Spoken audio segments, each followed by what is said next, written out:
नमस्कार सांगमाने जय श्री जगन्नाथ सांगमाने आज आसतु जानिबा निराट कटु सत्य कथा।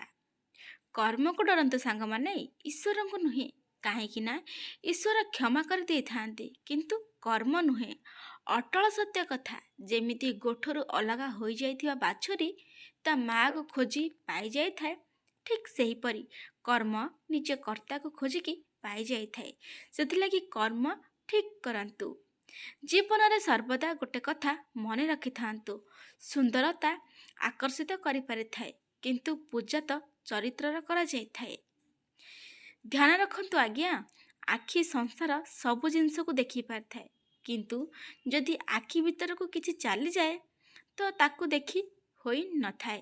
ଠିକ୍ ସେହିପରି ମନୁଷ୍ୟ ଅନ୍ୟର ଖରାପକୁ ଦେଖିପାରିଥାଏ କିନ୍ତୁ ନିଜ ଭିତରେ ବସି ରହିଥିବା ଖରାପ ଜିନିଷକୁ ଗୁଡ଼ାକକୁ ତାକୁ ସେ ଭଲରେ ଦେଖିନଥାଏ ବା ଦେଖାଯାଇ ନଥାଏ। ଏହା ହିଁ ହେଉଛି ପିତା ସତ୍ୟ କଥା। ସାଙ୍ଗମାନେ ଜୀବନର ପ୍ରତ୍ୟେକ ଅନୁଭବକୁ ସ୍ୱୀକାର କରନ୍ତୁ, ତେଣିକି ସେ ଭଲ ହେଉ କି ଖରାପ, କାହିଁକି ନା ପ୍ରତ୍ୟେକ ଅନୁଭବ ବହୁତ କିଛି ଶିକ୍ଷା ଦେଇଥାଏ ବା ଶିଖାଇ ଦେଇଥାଏ।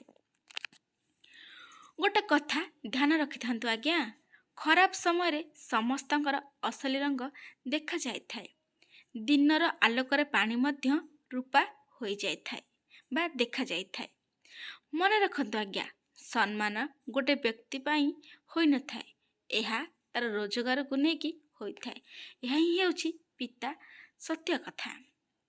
ମହାପ୍ରଭୁ ଶ୍ରୀକୃଷ୍ଣ କହିଛନ୍ତି, ହେ ପାର୍ଥ, ତୁମର ଇଚ୍ଛାକୁ ନେଇକି ମଧ୍ୟ ବଞ୍ଚ, ନଚେତ୍ ତୁମ ଜୀବନରେ ଏପରି ଏକ ଦିନ ଆସିବ ଯେତେବେଳେ ତୁମେ ପଛକୁ ଚାହିଁବ ଏବଂ ତୁମେ ଜୀବନ ନୁହେଁ ବରଂ କେବଳ ଅନୁତାପ ଦେଖିବ।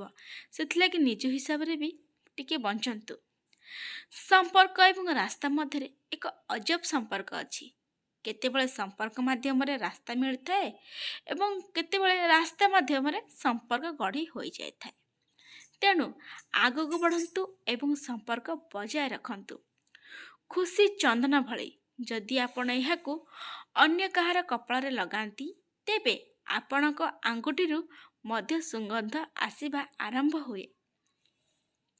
ଧ୍ୟାନ ରଖନ୍ତୁ, ଆପଣ ସେହି ବ୍ୟକ୍ତିଙ୍କ ହାତ ଧରିବା ଉଚିତ ଯାହାକୁ ଆପଣ ସୁଖରେ ଛାଡ଼ିପାରିବେ ନାହିଁ ଏବଂ ଯିଏ ଆପଣଙ୍କୁ ଦୁଃଖରେ ବି ଛାଡ଼ିପାରିବ ନାହିଁ। ଏଇଭଳି ବ୍ୟକ୍ତିର ହାତକୁ ଧରିବା ନିହାତି ଆବଶ୍ୟକ।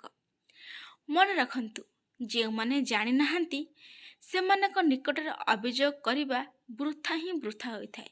ସେଭଳି ବ୍ୟକ୍ତିଙ୍କ ଆଗରେ ଅଭିଯୋଗ କରନ୍ତୁ ନାହିଁ ଯେଉଁମାନେ କିଛି ଜାଣିନାହାନ୍ତି।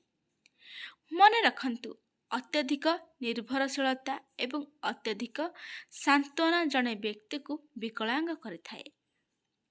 ମନେ ରଖନ୍ତୁ, ଯେତେବେଳେ ଭାଗ୍ୟ ଏବଂ ପରିସ୍ଥିତି ଉଭୟ ଆପଣଙ୍କୁ ସମର୍ଥନ କରେ ନାହିଁ, ସେତେବେଳେ ଆପଣଙ୍କୁ ଯେଉଁମାନଙ୍କର କୌଣସି ସ୍ଥିତି ନାହିଁ ସେମାନଙ୍କର କଥା ମଧ୍ୟ ଶୁଣିବାକୁ ପଡ଼ିଥାଏ। ଯେତେବେଳେ ଆମ ଭାଗ୍ୟ ସାଥ ଦେଇନଥାଏ, ପରିସ୍ଥିତି ଖରାପ ହୋଇଥାଏ, ସେତେବେଳେ ଏଇଭଳି ଲୋକମାନଙ୍କ ଠାରୁ ବି କଥା ଶୁଣିବାକୁ ପଡ଼ିଥାଏ। କୁହାଯାଏ ଯେ ପ୍ରତିଦିନ କାହାର ଘରକୁ ଯିବା ଦ୍ୱାରା ତାଙ୍କର ସମ୍ମାନ ହ୍ରାସ ପାଏ, କିନ୍ତୁ ଗୋଟିଏ ପରମେଶ୍ୱରଙ୍କ ଘର ହେଉଛି ଏକ ମନ୍ଦିର ଯେଉଁଠାରେ ପ୍ରତିଦିନ ସେଠାକୁ ଯିବା ଦ୍ୱାରା ସମ୍ମାନ ବୃଦ୍ଧି ପାଇଥାଏ। ଜୀବନରେ ଗୋଟିଏ କଥା ମନେ ରଖନ୍ତୁ ଯେ ଆପଣ ସର୍ବଦା ମହାନ ଲୋକଙ୍କ ସାଥରୁ ଭଲ ଜିନିଷ ପାଆନ୍ତି, କାରଣ ଯେତେବେଳେ ପବନ ଫୁଲ ମଧ୍ୟ ଦେଇ ଗତି କରେ ସେଗୁଡ଼ିକ ମଧ୍ୟ ସୁଗନ୍ଧିତ ହୋଇଯାଏ। ସେଥିଲାଗି ଭଲ ଲୋକଙ୍କ ସଙ୍ଗତ କଲେ ଭଲ ଶିକ୍ଷା ହିଁ ପାଇବେ। ଈଶ୍ୱର ଆମକୁ ଏତେ ନିଶ୍ଚିନ୍ତ ଭାବରେ ଏହି ଜଗତକୁ ପଠାନ୍ତି ଯେ ଆମକୁ ଆସିବା ସମୟରେ କିଛି ଆଣିବାକୁ ପଡ଼ିବ ନାହିଁ କିମ୍ବା ଯିବା ସମୟରେ କିଛି ନେବାକୁ ପଡ଼ିବ ନାହିଁ। କେବଳ ଆପଣଙ୍କ କାର୍ଯ୍ୟ ଏବଂ ଆପଣଙ୍କଠାରୁ ନିଆଯାଇଥିବା ପରମେଶ୍ୱରଙ୍କ ନାମ ଆପଣଙ୍କ ସହିତ ହିଁ ଯାଇଥାଏ। ମା ରାଧା ପ୍ରଭୁ ଶ୍ରୀକୃଷ୍ଣଙ୍କୁ ପଚାରିଲେ କି ପ୍ରେମର ଅସଲି ଅର୍ଥ କ'ଣ? ପ୍ରଭୁ ଶ୍ରୀକୃଷ୍ଣ ହସିକି କହିଲେ, ଯେଉଁଠାରେ ସ୍ୱାର୍ଥପରତା ଥାଏ ସେଠାରେ ପ୍ରେମ କେଉଁଠୁ ଆସିବ? ତେଣୁ ଯେଉଁଠି ସ୍ୱାର୍ଥ ଥାଏ ସେଠି କେବେ ବି ହେଲେ ପ୍ରେମ ନଥାଏ। କୌଣସି ନିଶା ହେଉ କିମ୍ବା ଭୁଲ ବ୍ୟକ୍ତି ଯଦି କେହି ଏଥିରେ ନିଶାଗ୍ରସ୍ତ ହୋଇଯାଏ ତେବେ ଜୀବନ ନଷ୍ଟ ହୋଇଯାଏ। ଯେତେବେଳେ ସମ୍ପର୍କରେ ସ୍ୱାର୍ଥ ସରିଯାଏ ସେତେବେଳେ ସମ୍ପର୍କ ଭାଙ୍ଗିବା ପାଇଁ ଗୋଟେ ନୂଆ ବାହାନା ସୃଷ୍ଟି ହୋଇଯାଏ, ଯାହାର ନାମ ହେଉଛି ପରିସ୍ଥିତି। ସମ୍ପର୍କରୁ ସ୍ୱାର୍ଥ ସରିଗଲେ ବାହାନା ବାହାରିବା ଆରମ୍ଭ ହୋଇଯାଏ। ଯେତେବେଳେ ଆପଣ ନିଜ ପାଣି ଭାର ନିଜେ ବୋହିବେ ସେତେବେଳେ ହିଁ ଆପଣ ପ୍ରତି ବୁନ୍ଦା ପାଣିର ମୂଲ୍ୟକୁ ନିଜେ ହିଁ ବୁଝିପାରିବେ। ଯେଉଁ ଯାଏଁ ଆପଣ ନିଜେ ନ ବୋହିଛନ୍ତି ତାର ମୂଲ୍ୟ କେବେ ବି ବୁଝିପାରିବେ ନାହିଁ। ପିତା କିନ୍ତୁ ସତ୍ୟ କଥା, ପୁରୁଷ ସେଇ ମହିଳାକୁ ବ୍ୟବହାର କରିକି ଛାଡ଼ି ଦେଇଥାଏ। ଯେଉଁ ମହିଳା ସେଇ ପୁରୁଷର ସବୁ କଥାକୁ ମାନିବାରେ ଲାଗିଯାଇଥାଏ, କିନ୍ତୁ ଶେଷରେ ସେଇ ପୁରୁଷ ତାକୁ ଛାଡ଼ି ଦେଇଥାଏ। ସବୁ ପୁରୁଷ ସମାନ ନୁହନ୍ତି, କିଛି ପୁରୁଷ ଥାଆନ୍ତି।